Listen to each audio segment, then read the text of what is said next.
helping me able to draw straight lines and make pictures, so I made this game for him. This is just one thing I made on Python.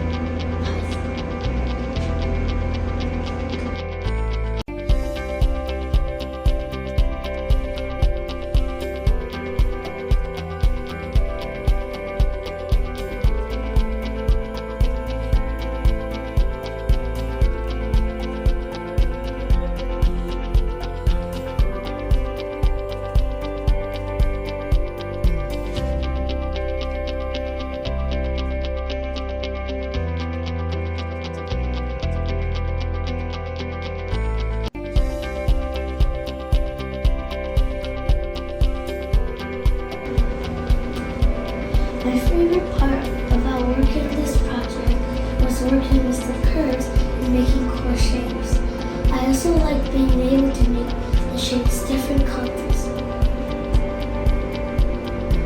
If I were to continue to work on this project, I would try to have the user be able to change the size of the shapes. I want the user to